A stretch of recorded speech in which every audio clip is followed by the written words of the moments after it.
I thought my life was perfect. Every morning I woke up to the smell of coffee. Clara brewed just the way I liked it. Ethan would be downstairs, teasing me about my terrible music taste or the way I sipped my tea. I laughed. We were a family happy. Normal, complete. Morning, sleepyhead, Clara said, leaning against the doorframe with that smile that used to melt me. Morning, I replied, hugging her. Her perfume clung to my shirt. I didn't notice the way her eyes flickered toward the window, almost ... calculating. Did you see Ethan's text? She asked casually. I frowned. No, why? Nothing. Just checking if he's coming. Over later. She laughed lightly, a sound that didn't reach her eyes. I shrugged and went downstairs. Ethan was already there, scrolling on his phone. Coffee? I offered thanks, he said, glancing up with that half smile I didn't trust anymore. Something about the way he looked at me lately felt off, like I was missing a secret he carried. I tried to ignore it. I didn't want to suspect my own brother or wife. But a gnawing feeling in my chest whispered danger. Days passed, and the small things grew. Clara's phone would buzz, and she'd jump up, whispering, I'll just take this in the other room. Ethan's laughter at the dinner table sometimes sounded forced. Everything okay? I asked one night after dinner. Fine, Clara said sharply, avoiding my gaze. Yeah, really? I pressed, watching her fiddle with her fork. She smiled weakly. I'm just tired, that's all, Ethan snorted. You worried too much, man. People get tired. His tone felt like mockery. I hated that I noticed it. I couldn't sleep that night. Shadows of doubt crept in like fog. I kept replaying every word, every glance, every laugh. Something was wrong, but I didn't want to see it. I didn't want to believe it. The breaking point came unexpectedly. I'd gone out for groceries, returned earlier than expected, and heard voices upstairs. My heart froze before my brain could process. Don't worry. No one will ever know. Ethan whispered. I can't believe you actually thought this would work, Clara said softly. But there was no fear in her voice, only amusement. I froze at the staircase. My stomach dropped. Every trust I had built over years shattered in an instant. My brother and my wife. Together. Clara, I called out, my voice trembling. They both jumped, turning toward me. Clara's smile was that sly, guilty smile that cut deeper than a knife. Ethan looked like a cornered animal. I can explain, Clara stammered. Explain. What? I demanded, my hands shaking. Explain betraying me? Together, Ethan stepped forward. Calm down, man. It's not what you think. Not what I think. I shouted. I just caught you both red-handed. Don't lie to me, Clara's face softened, almost mockingly. I didn't want to hurt you, I swear. You have to understand things just happened. Things just happened? I repeated, my voice cracking. You call this happening? You destroyed everything? Ethan rolled his eyes. You think life is black and white? People change? You've got to accept it. Accept it. I laughed bitterly, the sound hollow. You slept with my wife, my brother. Do you even hear yourselves? Clara looked away, suddenly quiet. Ethan's bravado faltered, but his arrogance didn't. Vanish entirely. I thought you'd understand eventually, Ethan muttered. I felt like the floor beneath me had vanished. I wanted to throw something, smash something, scream until my throat bled. I wanted to disappear. Understand? I repeated, my voice barely above a whisper. Do you know how much I trusted you two? How much I loved you? Clara tried to, step closer, please. Don't touch me, I snapped. I never want to see you two again. Not like this. Ethan leaned against the wall, arms crossed. Fine, if you want to be dramatic, go ahead, but life isn't fair, man. Not everyone plays by your rules. I laughed, a bitter, hollow sound that surprised even me. Fair? You want to talk about fair? I gave you my entire life. In this, I gestured wildly toward them. This is what I get. Clara's eyes glistened, but not with remorse. With annoyance, maybe fear, maybe guilt. I didn't care. I ran out of the house, the night air cold against my skin. My chest burned with betrayal. My mind raced. I felt trapped, powerless, broken. Everything I had built, every memory, every laugh, every promise, it was gone. I walked the streets aimlessly, clutching my coat, wishing I could erase the last few years of my life. Part of me wanted to confront them again, scream until my lungs gave out. Another part of me wanted to disappear entirely, to vanish from their world like I had never existed. Neighbors peeked from their windows, whispers following me, but I didn't notice. I didn't care. I realized then that my life as I knew it was over. Nothing could fix this. Not apologies, not tears, not even my own hope. It had ended. And for the first time, I truly understood what it felt like to be utterly alone in the world I thought I owned. I swore to myself then through the rage, through the heartbreak, through the shock that I would never let this define me. I would find a way to take control of the life they had shattered. But in that moment, all I could feel was the sting of betrayal, the raw ache of loss, and the terrifying knowledge that nothing would ever be the same again. I stopped answering calls on the third day. Clara left voicemails that sounded worried but hollow. Ethan texted once, "We need to talk." I laughed when I read it. Talk. Like words could stitch a torn life back together. "You still alive?" My friend Marcus asked when I finally met him at a roadside diner. "For now," said, stirring cold coffee. He studied my face. "You look like you're planning something illegal." "I'm planning to disappear." Marcus leaned back. "That's not funny." "I'm not joking." He lowered his voice. "You can't just vanish. They'll look for you." "No." I said, "That's why I won't vanish. I'll die." The word hung between us. "You've lost your mind," he said. "I lost my wife and my brother." My mind followed. Marcus rubbed his temples. "Say this out loud." "I stage an accident. Something believable. Something final. And then I live." He stared at me like he was looking at a stranger. "You want me to help?" "I want you to watch," I said. "Someone has to know the truth." Silence. Stretched. "You'll ruin them," he said finally. "No," I replied. "They already ruined themselves." That night, I packed light. Clothes I didn't care about, shoes I could burn. I left my watch on the dresser, my wedding ring beside it. I stared at the ring and said out loud, "You were never mine." I wrote 2 letters. The first was to Clara. "I trusted you with my life. You treated it like a toy. If you ever feel guilt, don't bury it. Let it rot with you." The second was to Ethan. "You were my brother before you were my enemy. You chose wrong.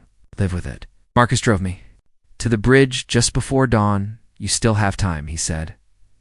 I opened the door. "If I stop now, I'll die anyway." He grabbed my arm. "If this goes wrong, it won't?" "How do you know?" "'Cause I don't care if it does." We stood in silence. Wind cut through my jacket.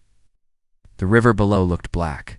An endless, "You jump," Marcus said quietly, "but not far. I'll pull you out downstream, and the car. I'll take care of it." I nodded. The police asked. I saw nothing. I stepped onto the railing. My heart didn't race. That scared me more than fear. "For what it's worth," Marcus said. "I'm sorry." I looked back at him. "Don't be. This is the first choice I've made that feels honest." I jumped. Cold swallowed me whole. Water punched the air from my lungs. I kicked, counted, waited. Hands grabbed me. I coughed until my chest burned. "Easy, Marcus," whispered. "You're good." Hid until sirens echoed above. Flashing lights painted the river red and blue. "Car found," someone shouted. I lay on wet ground, shaking, listening to strangers discuss my death. "Looks like he lost control. Any witnesses?" "Just skid marks." I closed my eyes. I felt grief, anger, relief, all at once. "They'll find the letters," I whispered. Marcus nodded. "They already called her." Was she crying? Yes. I smiled, then hated myself for it. Hours later, I watched the news from a cheap motel. Authorities confirmed the death of, they said my name. Clara appeared on screen. Hand over her mouth. Ethan stood beside her, stiff and pale. "She looks Destroyed, Marcus said. She looks caught, I replied. Police knocked on our door later. I hid in the bathroom, Marcus answered. Yes, I knew him. I listened. He was quiet, Marcus said, kept to himself. I almost laughed. We'll need a statement, the officer said. Of course. The door closed. It's done, Marcus said. I sat on the edge of the bed. I feel like I'm floating. That won't last. I know. I burned my clothes in a metal bin behind the motel. Flames ate the fabric. Smoke curled into the sky. Goodbye, I said softly. Man approached the next morning. Gray hair, sharp eyes. Marcus, he said, nodding. I'm Victor. Marcus stiffened. You said you wouldn't bring anyone. Victor looked at me. Relax. I clean messes. Yours was interesting. You followed us, I said. I follow patterns, he replied. Dead men with no bodies create them, Marcus snapped. You promised discretion. Victor smiled thinly. You promised payment. I stood. What do you want? To make sure you stay dead. Why would you help? Because, he said, people who fake deaths usually need new ones. I crossed my arms. I don't trust you. You shouldn't, Victor said. But you need me? Silence pressed down. What's your price? I asked. Nothing yet, he said. Just remember, I exist. He slid a burner phone onto the table. If anyone starts asking questions, call. He left without another word. Marcus exhaled. I told you this would get complicated. I'm counting on it, I said. That night, I lay awake. No name. No past. No future written yet. I whispered to the ceiling. I'm free. The word tasted strange. Heavy. Powerful. Somewhere Clara mourned a ghost. Ethan feared a shadow, and I slept for the first time since Betrayal, knowing the man they destroyed no longer existed. My new name was Liam. I said it out loud in the car just to hear how it felt. Liam Harris, I whispered. Marcus glanced at me. What? You answer to that now, I will, I said. I have to. The Harris house sat at the end of a quiet street, white fence, open windows, wind chimes humming softly. It looked like the kind of place where people healed. Not hid. Mrs. Harris opened the door before we knocked. She froze. Oh my God, she breathed. It's you. My throat tightened. Ma'am, she pulled me into a hug before I could. Finish. I knew you'd come back. Told him you were alive somewhere. Mr. Harris stood behind her, eyes red, hands shaking. You look older, he said softly. But it's you. I nodded, forcing my voice steady. I'm sorry it took so long. That doesn't matter, Mrs. Harris said. You're home. Home. The word hurt and warmed me at the same time. They ushered me inside, talking over each other. Sit. Sit. Are you hungry? Do you remember the room? Shook my head. Some things are fuzzy. Mr. Harris smiled gently. That's okay. We'll take it slow. Maya appeared in the doorway, arms crossed, studying me like a puzzle. So she said, You're the brother who vanished? I met her gaze. Looks that way. She tilted her head. You don't look like the pictures. I don't feel like them either. Mrs. Harris scolded her. Maya, don't interrogate him. It's fine, I said. Shh. She's right. Maya stepped closer. You nervous? Yes. She nodded. Good, that means you care. Dinner was loud and warm. Questions floated around me without pressure. What do you like? Do you sleep well? Coffee or tea?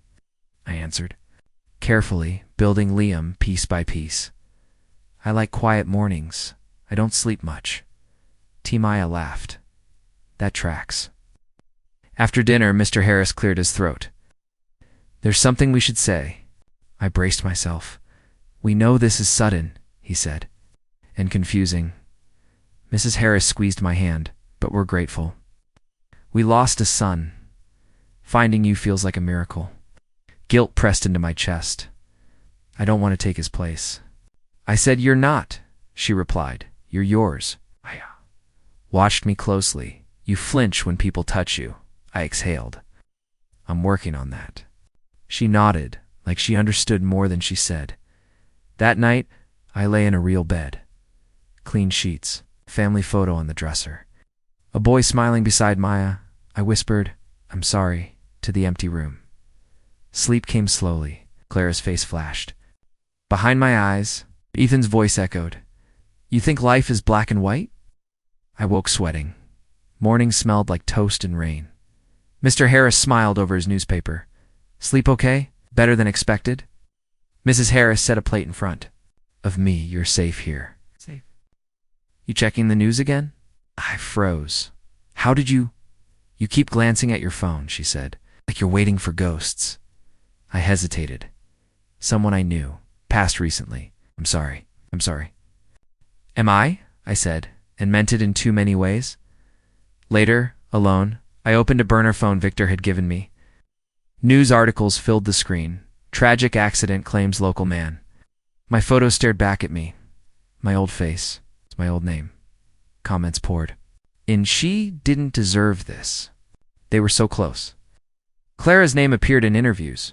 "I lost my husband," she said, crying. Ethan stood beside her, jaw clenched, my stomach twisted. "They're grieving," Maya said quietly from the doorway. "They're performing," I replied. She leaned against the frame. "You sound sure I am." She studied me. Whatever you ran from followed you here, didn't it?" "Yes. Does it still own you?" I thought about it. "Not anymore," she smiled. "Because Mom will try to adopt you emotionally." By Friday, I laughed for real. Days passed. Routines formed. Breakfast jokes. Evening walks. Mr. Harris taught me how to fix a loose cabinet. "You're patient," he said. I had to learn. Mrs. Harris asked me about my childhood. "I don't remember much," I said. "That's okay," she replied. "We'll make new memories." One night, Maya sat beside me on the porch. "You don't talk about your wife," she said. "I don't." "Have one?" She raised an eyebrow. "That's not what the internet says." I stiffened. She held up her hands. "Relax. I won't pry." "Thank you." But she added, "If you ever want to talk, I listen well." I nodded. "I might take you up on that." Later, I stood in front of the mirror, practicing. "My name is Liam." Sounded real now. Somewhere else, Clara cried into cameras. Ethan slept beside her, uneasy. And here I learned how to breathe again. I wasn't healed, wasn't innocent, but for the first time since betrayal, I belonged to a life that didn't hurt me and that terrified me more than revenge ever had. I watched them from a distance first. Binoculars pressed against my face, heartbeat steady. Clara walked out of her apartment, hair shiny, smile forced, pretending she was fine. Ethan followed behind, cufflinks glinting in the morning sun, talking loudly, as if the world admired him. "They think I'm gone," I muttered. "And they're wrong." Maya peeked from the porch. "Talking to yourself again?" "Not talking," I said.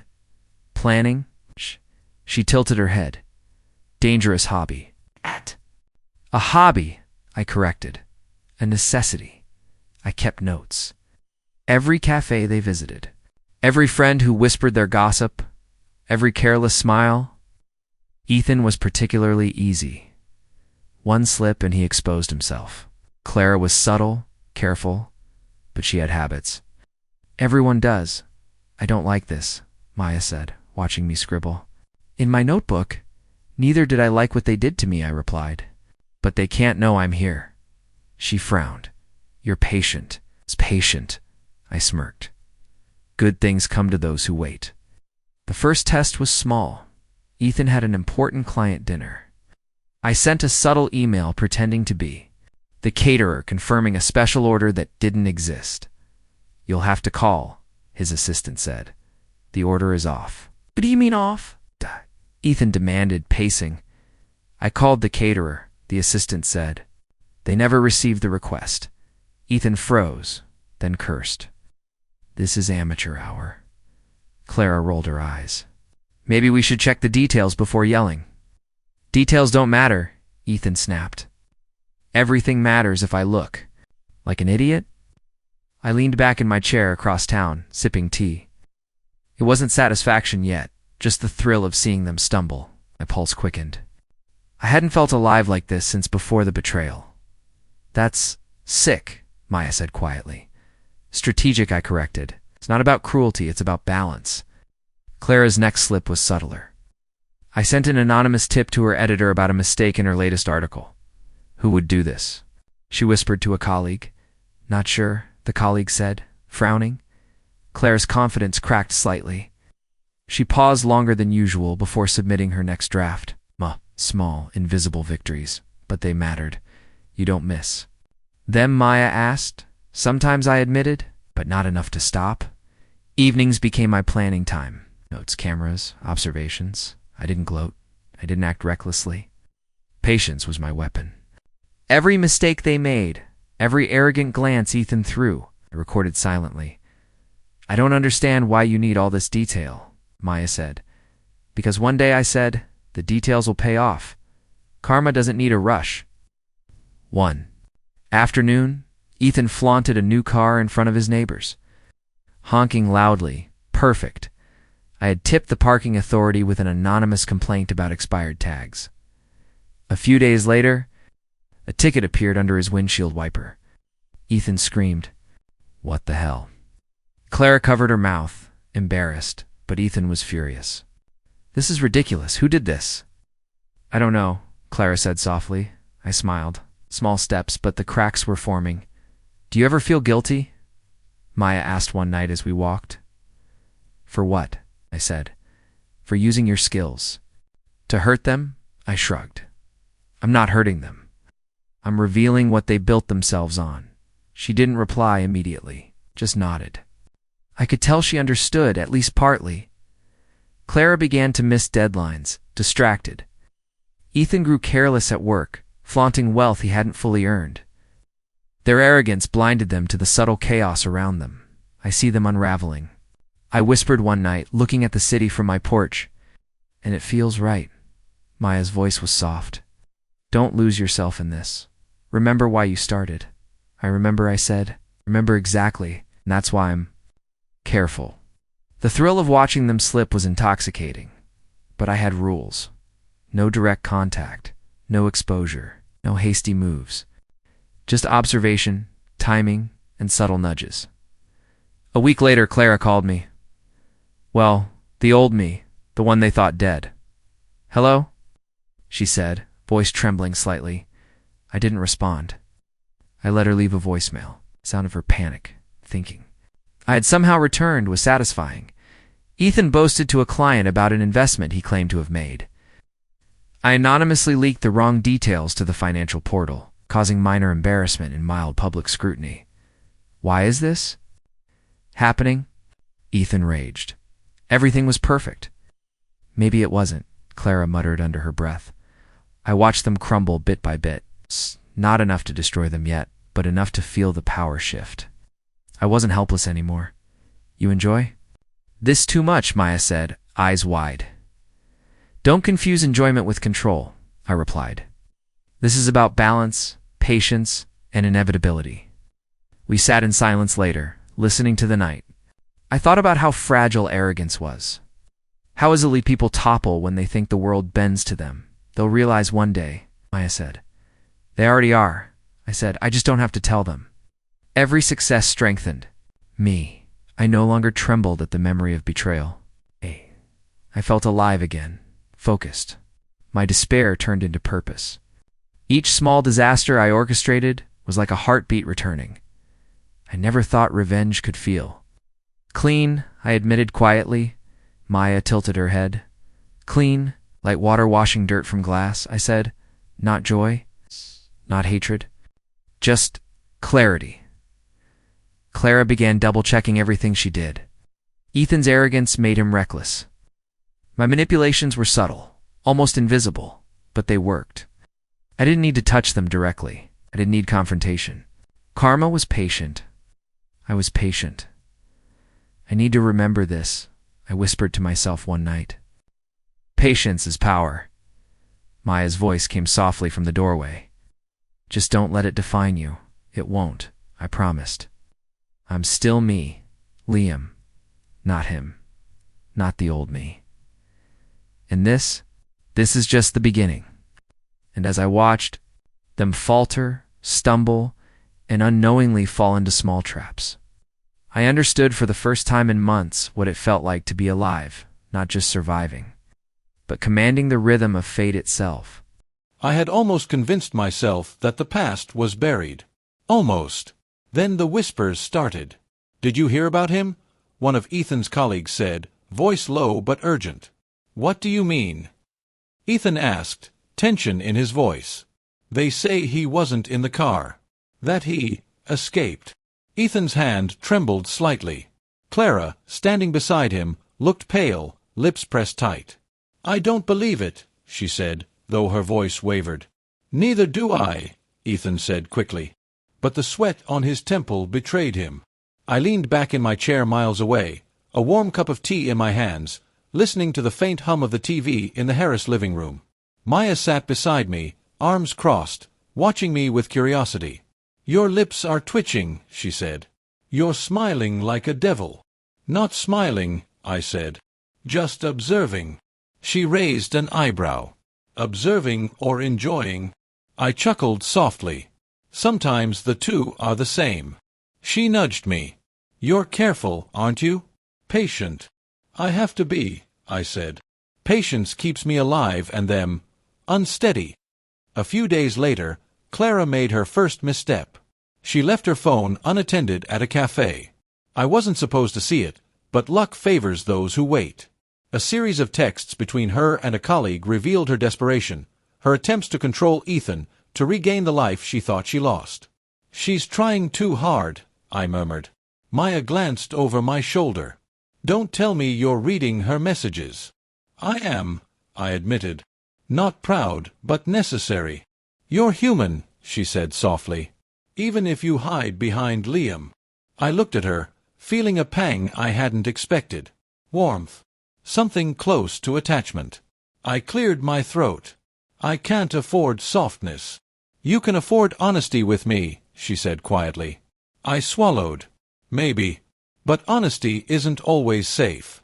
Ethan's arrogance grew worse. A big investment he bragged about in front of his colleagues was already showing cracks, minor losses that would grow over time. I made sure of it. One wrong email, one misdirected report, all anonymous, all subtle. "Why is this happening?" Ethan fumed to Clara. "I don't know," she said, voice tight. "You don't know. We've done everything right." "No one's right all the time," she muttered, lowering her gaze. I listened from my rented apartment, hidden, feeling a strange mix of satisfaction and unease. It wasn't cruelty. It was balance. Maya's voice broke my thoughts. "You're changing, you know." "How?" I asked, keeping my tone casual. "You smile at things differently. You plan things carefully, but there's something softer now." I wanted to deny it. Instead, I said, "Maybe I'm just learning to live again." She nodded. "Living doesn't mean forgetting." That night, I went to the Harris porch and looked at the stars. Memories of Clara's face, her laugh, Ethan's smug expression, they haunted me. But alongside those shadows was the warmth of this new life. Mr. and Mrs. Harris had embraced me fully. Maya's laughter still echoed in my ears. "You're quiet," she said, appearing beside me. "Thinking," I replied. "About them." "Partly. About who I am, who I want to be." She leaned against the railing. "Can you be both? The person who takes revenge and the person you want to be here?" I didn't answer immediately. The question lingered like a knife. "I don't know," I finally admitted. "But I'm learning." She smiled faintly. "That's more than most." Days became a rhythm of observation. Clara tripped over small mistakes in public, forgotten meetings, social faux pas. Ethan's confidence cracked under mounting pressure. Each minor setback I orchestrated was invisible, untraceable. The thrill was real, but so was the guilt that I carried quietly. "You're smiling again," Maya said one evening as we walked after dinner. "I am," I admitted. "But it's not joy. Not yet. It's control." "Control isn't happiness," she said softly. "I know," I said. "But it's something." Clara's paranoia grew. A cancelled lunch with a client, an incorrectly addressed email, an embarrassing post on social media. All small, unnoticed by most, but enormous to her. Ethan's arrogance was now a liability. "They're unraveling," I whispered, more to myself than anyone else. "You're not enjoying it too much, are you?" Maya asked. "I'm careful," I said. "Careful doesn't mean indulgent. I don't take pleasure in their pain. I take solace in justice." "You sound like a philosopher of mischief," she said, laughing softly. I laughed too, briefly. Maybe I am. That night, lying in my bed under Liam's name, I thought about the line between vengeance and life. Clara's face floated in my mind, her tears and fury. Ethan's arrogance, his pride, all feeding my careful strategies. Yet here, in this safe room with Maya nearby, warmth seeped into me. "You're thinking about them again," Maya said, sitting beside me. "Always," I said. "I can't forget." "You don't have to. But maybe you can forgive yourself for moving forward." I stared at her, and for the first time, I felt the truth of her words. I had permission to exist beyond the shadows. I didn't have to become a ghost to exact justice. "They won't see me coming," I said softly, almost to myself. "No," she said, smiling. "They won't. And you can still be yourself while you do it." Her words stayed with me. They were a lifeline in the fog of revenge and moral uncertainty. Clara and Ethan were breaking, yes, but I was learning something else too. How to belong, how to care, and how to survive without losing all of myself. "Maybe one day," I said, whispering to the night, "I'll let go of them completely." Maya's hand brushed mine. "Maybe sooner than you think." And for the first time since I became Liam, I allowed myself to imagine a life where the past existed only as shadows, distant, faint, and powerless against the family and bond one was building here. The thrill of revenge still burned, but it was tempered now by connection. The first taste had taught me more than anger ever could: patience, observation, and the quiet satisfaction of watching the world balance itself. I wasn't healed. I wasn't complete. But for the first time in years, I could feel the possibility of something beyond betrayal, beyond hatred, a life worth living. And that thought, more than any subtle humiliation or financial misstep, terrified and thrilled me in equal measure. I watched from the rooftop across the street, binoculars steady in my hands. Clara arrived first, her heels clicking sharply on the pavement. She carried that perfect smile, the one she used to disarm everyone, but I could see it flicker when she saw the press gathered at the gala entrance. "You're early," a reporter called out, notebook in hand. Clara stiffened, adjusting her dress. "Just checking details." I almost smiled. "Almost. Details. We all know the truth will come out tonight," the reporter said. Clara's grip on her clutch tightened. I could see the tension ripple through her shoulders. That smile, that confidence, it was cracking. Ethan arrived moments later, waving at a few colleagues, flaunting the expensive watch on his wrist. He didn't notice the billboards flashing behind him, the one I anonymously arranged with the financial mistakes in his investment portfolio. "What is this?" he muttered, face pale, looking at the public display. Clara leaned over, whispering, I don't know. Maybe a glitch." "A glitch?" Ethan's voice cracked. "Clara, look at this." "I am," she said, panic creeping in. I sipped my coffee quietly from my hidden perch, heart pounding. The thrill of seeing them falter mixed with a strange emptiness. Each success should have been satisfying, but it felt hollow. "You've done it," Marcus said beside me, watching silently. "I've set the stage," I replied. "The rest is nature taking its course." Minutes later, Clara stepped onto the red carpet, a smile plastered on her face for the cameras. A flash went off, capturing her perfectly poised expression, and then the truth behind her carefully curated social media persona was revealed. "What's happening?" Clara whispered to herself, her hands trembling. Ethan's phone rang. He answered, voice sharp. "What do you mean the audit found discrepancies?" "They're serious," the voice on the other end said. "What do you mean serious?" "I handled it. You didn't. And it's public now." Clara turned to him, eyes wide.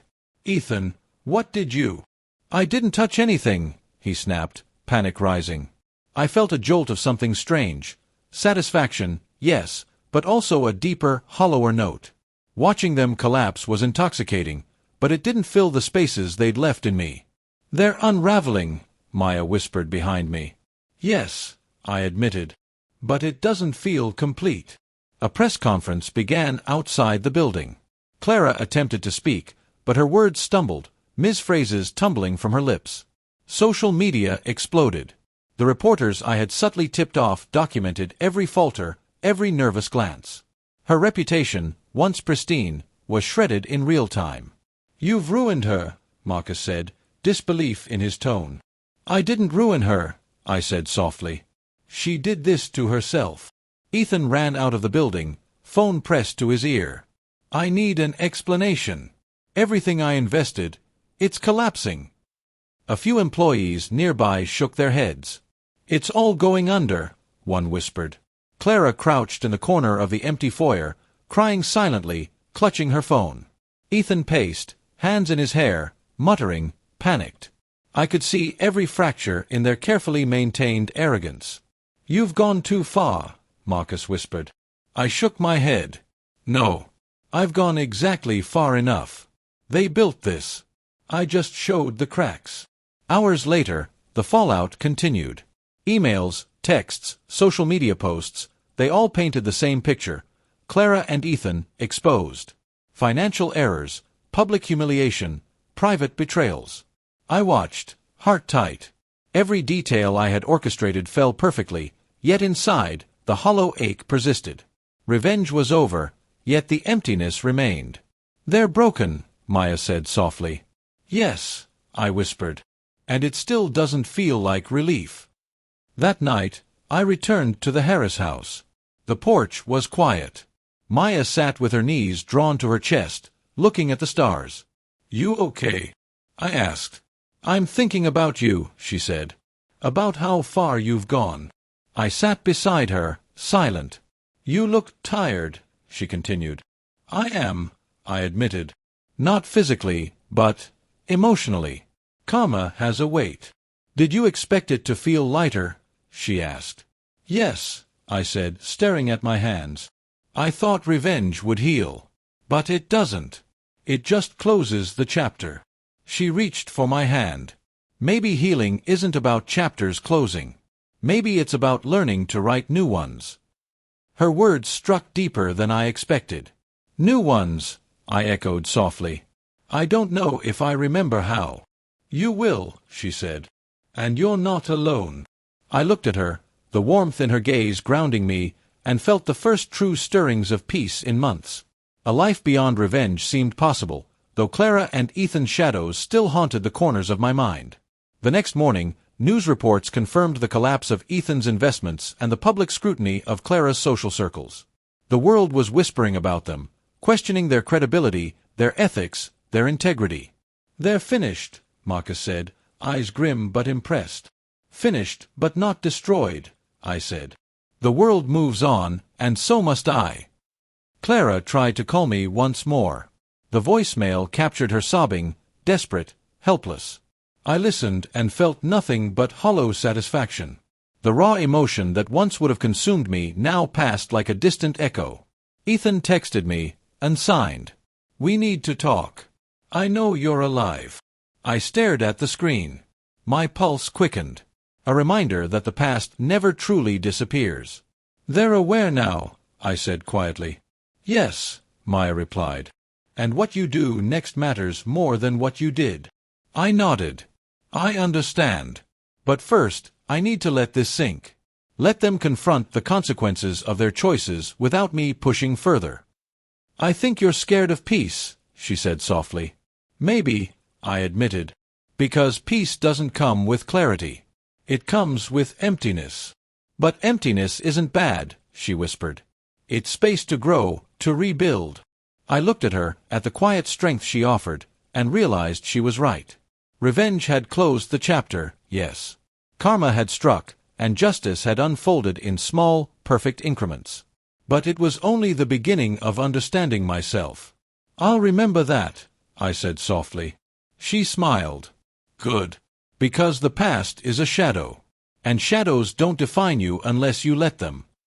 I closed my eyes for a moment, letting the cool night air brush my face. Clara's tears, Ethan's panic, the public humiliation, it was over. The revenge had been exacted. And yet, as hollow as it felt, a strange clarity settled inside me. I whispered to myself, the chapter ends. But life is still mine to write. And in that moment, I knew Liam's rebirth was complete, not through destruction of others, but through understanding the complexity of justice, morality, and the quiet spaces between vengeance and peace. The city looked different from the balcony of our new home. I sipped my tea slowly, letting the warm liquid calm the last remnants of my old life's tension. The sun was low, painting the streets in orange and gold, and I could hear the distant hum of traffic. It felt normal, peaceful, even mine. Maya leaned against the railing beside me. "You're quiet today," she said. "I'm thinking," I admitted, "about how far I've come." "Do you ever miss them?" she asked softly, eyes tracing the horizon. "Sometimes," I said, "but it's different now. Not longing. Not anger. Just memory." She smiled faintly. "Memory is safe when it doesn't control you." I nodded, letting the words sink in. They reminded me of Clara's tears, Ethan's panic, all the chaos I had orchestrated. I had wanted revenge, and I had achieved it. But here, in this quiet, I understood something I hadn't before. Revenge closes chapters. Life moves forward afterward. "Do you ever regret it?" Maya asked. I shook my head. "No. I don't regret teaching them consequences. I regret thinking it would fill the emptiness." "You're still learning," she said, nudging my arm gently. "I am," I said, smiling. "And you helped me." She laughed softly. "I hope I did more than that." I watched her laugh, the sound lighter than anything I'd known in years. That warmth, that connection, it was nothing like the toxic trust and betrayal I had left behind. I realized then that this was what I had been missing, a life where people loved me for who I was, not for what I gave them, not for what I represented. A few blocks away, I caught sight of Clara and Ethan through the cafe window. I didn't approach. I didn't need to. They were alive, yes, but diminished. Clara looked smaller somehow, slumping into her chair as she spoke to a colleague, probably explaining some professional mistake. Ethan's face was flushed with frustration, the arrogance gone, replaced with panic. "They look defeated," Maya murmured. "They are," I said. "But that's their story now. Mine is different." I remembered the letters I had left behind when I faked my death. Vague hints, mysterious words meant to confuse and wound. I had never intended to gloat. The satisfaction had been subtle, hidden, a private acknowledgement that the world had balanced itself. Now, I saw that balance, and it didn't need my gaze to continue. "You ever think about calling them?" Maya asked. I shook my head. "Why? They don't deserve closure from me. They have their own lessons now." She nodded. "Silent karma is the most powerful." I agreed silently. Their failures and regrets were theirs to live with. I had taken no joy in breaking them, only in setting the pieces straight. The empty feeling of revenge had vanished over time, replaced by something I hadn't expected: peace. Later, I wandered through the garden with Maya. The flowers were blooming, colors vivid and alive. I bent down to touch a blossom, soft petals brushing my fingers. Life, in all its simple beauty, felt like a gift I hadn't allowed myself to receive before. "You've changed," Maya said, watching me carefully. "Not changed," I corrected. "I've become myself. Liam, not the broken man I was." She smiled. "And who is Liam?" I thought about it. Someone who can love again, who can trust, who doesn't live in the shadows of betrayal. Someone who knows the past, but refuses to let it define him. "Sounds like someone worth knowing," she said. I felt a flush in my chest. "I've known him for the first time in months," I admitted quietly. We walked in silence for a while, the wind brushing against our faces. The world felt alive, full of possibilities. I realized I no longer feared the past. Clara and Ethan were ghosts at the edge of my vision, powerless in their mistakes, while I thrived in the life I had built. "I'm glad you're here," I said finally, voice low. "Me too," she replied. "I think we both needed this new beginning." I smiled. "I think you're right. And I don't plan to look back." That night, I stood at the balcony again, looking at the city lights stretching endlessly. Clara and Ethan were nothing more than distant echoes. I had no desire to reach them, no need to witness their regret firsthand. I knew it existed. That was enough. Do you ever worry you'll still feel that emptiness? Maya asked, her voice behind me. Sometimes, I admitted. But emptiness is only dangerous if you let it consume you. Now, it reminds me to value what I have. And what do you have? She asked. I looked at her, at the warmth in her eyes, the Harris family waiting for us inside, the life we were building together. Everything, I said softly. Love, trust, hope, peace. Everything that really matters. We turned to go inside, but I lingered a moment, recalling the objects I had left behind when I faked my death. A watch, a letter, a photograph, symbols of a life that had ended and a new one that had begun. They were reminders that endings were necessary for beginnings. Closure isn't always dramatic, I said aloud. Sometimes it's just letting go. Maya glanced at me, smile small but knowing. You've done a lot of letting go. And I'll do more, I said. Because life is precious now. I won't waste it chasing ghosts. We entered the house together. Mr. and Mrs. Harris greeted us warmly, laughter filling the rooms. It was normal, steady, and entirely real. I joined them at the table, savoring the ordinary moments, the conversation, the comfort. This life, the love, the connection, it was mine to hold, and I refused to let the past shadow it anymore. Later, as I sat with Maya on the porch again, I felt a soft breeze brush my hair. The stars above twinkled, and I realized I was breathing fully for the first time in years. Betrayal, revenge, karma, they had shaped me, yes, but they no longer owned me. I was free. You've truly changed, Maya whispered. I think so, I said quietly. Not because I destroyed them, but because I learned to live. To forgive myself. To embrace this life fully. She smiled and leaned her head on my shoulder. I'm glad I get to share it with you. I held her hand, feeling the warmth spread through me. I'm glad too, I said. More than I can say. Somewhere far away, Clara and Ethan faced the consequences of their choices. Their world was smaller, their arrogance gone, their pride diminished. But that was not my concern.